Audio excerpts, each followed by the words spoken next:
서민들의 전세 마지노선인 3억 원 이하 물건이 서울에서 빠르게 줄어들고 있습니다. 강남 전셋값은 비교적 안정적인데 노도강 전세만 급등하는 기형적인 흐름이 나타나고 있는데요. 규제가 시장에 어떤 영향을 주고 있는지 지금부터 객관적인 데이터로 짚어보겠습니다. 안녕하십니까? S리포트입니다. 지금 서울 부동산 시장에서 전세가 조용히 사라지고 있습니다. 정부가 주택시장의 투기 수요를 차단하고 집값을 안정화하겠다며 다주택자와 비거주 1주택자를 겨냥한 강력한 규제 카드를 연이어 꺼내 들었는데요. 하지만 그 칼끝은 오히려 주거 취약계층인 세입자들을 향하고 있습니다. 다주택자가 집을 내놔도 반대로 팔지 않고 버텨도 세입자가 규제의 부작용을 온전히 떠안는 기형적인 구조가 고착화되고 있는 상황입니다. 오늘 S리포트에서는 최근 발표된 다주택자 대출 연장 금지 조치와 1주택자 장기 보유 특별공제 개편 논의가 시장에 미치는 파장을 심층 분석하겠습니다. 아울러 전세시가 말라가는 서울 부동산 시장의 현주소를 객관적인 데이터로 짚어보겠습니다. 정부는 이달 17일부터 다주택자의 주택담보대출 만기 연장을 전면 금지하는 조치를 시행했습니다. 신규 대출 차단은 물론이고 기존 대출의 연장까지 막아 다주택자들의 자금줄을 옥죄어 시장의 매물을 토해내게 만들겠다는 의지였습니다. 금융위원회 공식 발표 자료에 따르면 이번 조치로 영향을 받는 대출 규모는 17,000가구, 약 4조 1천억 원에 달합니다. 당장 올해 대출 만기가 도래하는 물량만 해도 12,000가구, 2조 7천억 원 규모입니다.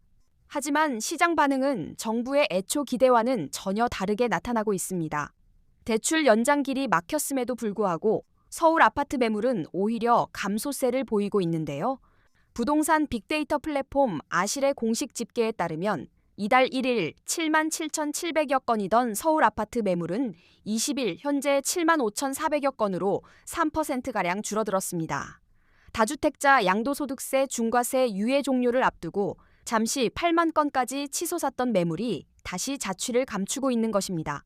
전문가들은 이러한 현상의 원인을 다주택자들의 버티기 전략에서 찾고 있는데요. 이미 처분할 사람들은 양도세 중과 부활 이전에 매도를 마쳤고 남은 임대인들은 치솟는 전세금을 활용해 대출 상환액을 충당하려는 움직임을 보이고 있기 때문입니다. 또한 예외 조항으로 묶인 어린이집 사용주택이나 준공 후 미분양 주택 등 규제 사각지대도 존재합니다. 대출 만기 시점 역시 차주마다 분산되어 있어 단기간에 이른바 패닉셀이 발생할 가능성은 낮다는 분석이 지배적입니다. 결과적으로 다주택자를 압박해 매물을 늘리겠다는 정부의 1차원적인 공식은 현장에서 제대로 작동하지 않고 있습니다. 매물이 묶이면서 가장 큰 피해를 보는 것은 다름 아닌 실수요자, 바로 세입자들입니다.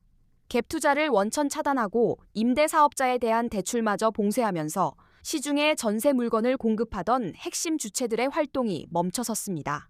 그 결과 서울 아파트 전세 물건은 충격적인 수준으로 급감하고 있는데요. 현재 서울 아파트 전세 물건은 15,300여 건으로 불과 2년 전 36,600여 건과 비교하면 사실상 반토막인 49.9%가 증발했습니다. 지역별 편차를 보면 상황은 더욱 심각한데요. 노원구가 마이너스 88.7%, 중랑구 마이너스 88.4%, 강북구 마이너스 82.4% 등 서민대적으로 서민들의 주거 수요가 집중된 외곽 지역의 전세 물건 감소폭이 압도적으로 컸습니다. 금천구나 중랑구 전체에 나와 있는 전세 물건이 고작 50여 건에 불과한 실정입니다. 물량이 없으니 가격이 뛰는 것은 당연한 시장 논리입니다. 한국부동산원 공식 통계 기준으로 지난달 서울 아파트 평균 전세가는 6억 100만 원을 기록하며 3년 5개월 만에 다시 6억 원 선을 돌파했습니다. 비아파트 시장 역시 예외는 아닙니다. 다세대 주택의 평균 전세 가격은 13개월 연속 상승하며 2억 3천만 원 선을 훌쩍 넘겼습니다. 결국 매매 시장 진입이 어려운 무주택 세입자들은 상승하는 전월세 비용까지 고스란히 떠안아야 하는 이중고에 처하게 되었는데요. 다주택자를 규제하려다 세입자의 부담이 가중되는 역설적인 상황이 전개되고 있는 것입니다. 여기에 기름을 부은 것이 바로 비거주 1주택자에 대한 장기 보유 특별공제 개편 논란인데요. 최근 이재명 대통령은 1주택자라 하더라도 실제 거주하지 않고 장기 보유만 한 경우 세금을 감면해 주는 것은 조세 형평성과 상식에 어긋난다고 비판하였습니다. 이는 사실상 제도 개편의 방향성을 드러낸 것으로 해석됩니다. 현재 1주택자가 12억 원 초과 고가주택을 양도할 때 10년 보유와 10년 거주 요건을 충족하면 최대 80%의 양도세 공제를 받습니다. 하지만 앞으로는 거주 요건만을 따져 세액공제 방식으로 전환될 가능성이 강하게 제기되고 있습니다. 이 정책이 현실화될 경우 시장의 혼란은 커질 전망인데요.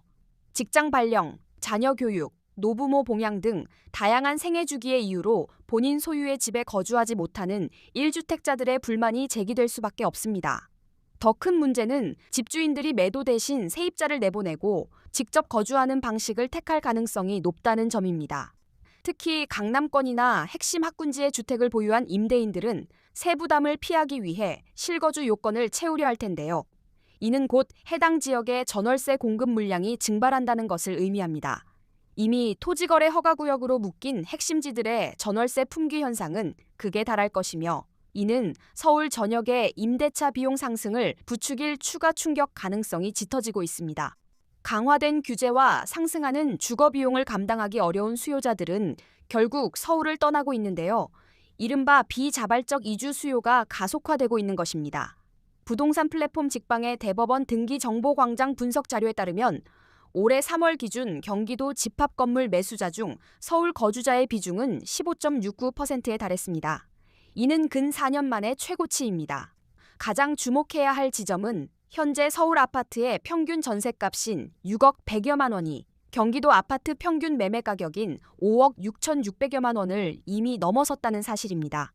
서울에서 전세를 사느니 그 돈으로 경기도에 집을 사서 출퇴근 고통을 감내하겠다는 수요가 명확한 수치로 입증되고 있는 것입니다.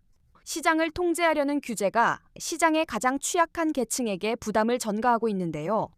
다주택자에 대한 대출 제한이 매물 증가로 이어지지 않고 오히려 전세 물량 감소와 주거비 상승을 초래한 현재의 지표들이 이를 증명합니다. 여기에 1주택자의 실거주 요건까지 강화된다면 임대차 시장의 불안정성은 한층 더 심화될 것으로 우려됩니다. 주거 안정이라는 본래의 목적을 달성하기 위해서는 징벌적 규제에 치중하기보다 민간의 임대 공급 기능이 정상적으로 작동할 수 있는 실효성 있는 정책 보완이 시급해 보입니다. S리포트가 준비한 심층 분석은 여기까지입니다. 시청해 주셔서 감사합니다.